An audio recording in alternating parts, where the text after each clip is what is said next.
पश्चिम बंगाल में voter list को लेकर के न्यायिक प्रक्रिया पूरी हो चुकी है। चुनाव आयोग का अनुमान है कि यहाँ हटाए गए वोटरों की कुल संख्या लगभग 91 लाख हो सकती है। अकेले मुर्शिदाबाद से हटाए गए नामों की कुल संख्या 4,55,137 है। इसके अलावा नॉर्थ 24 परगना में 3,25,666 और मालदा में 2,39,375 नाम शामिल हैं।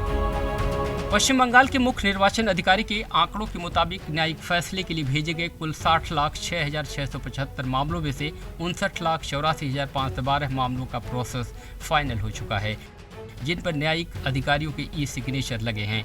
इन लोगों को वोटर लिस्ट से बाहर करने योग्य माना गया है। इसके अलावा 27,16,393 दूसरे नामों को भी हटाने के योग्य माना गया है। इस तरह से कुल संख्या 90,83,345 है।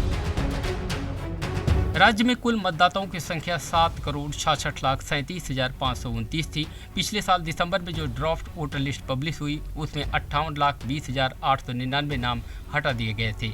फिर जब 28 फरवरी को अंतिम वोटर लिस्ट बनी तो हटाए गए नामों की संख्या बढ़कर के 63,66,952 हो गई।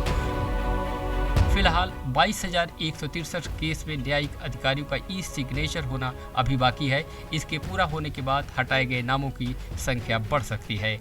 हालांकि जिन मतदाताओं के नाम कोर्ट के फैसले की प्रक्रिया में बाहर रखने लायक पाए गए हैं, उन्हें इसके लिए बनाए गए 19 अपीलीय ट्रिब्यूनल में से किसी एक में माफ़ी के लिए अर्जी देने का मौका मिलेगा।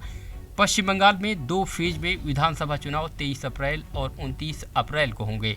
पहले चरण में 152 विधानसभा सीटों के लिए, जबकि दूसरे फेज में बाकी 142 सीटों पर वोटिंग होगी। नतीजे 4 मई को घोषित किए जाएंगे। Bureau report, ETV Bharat.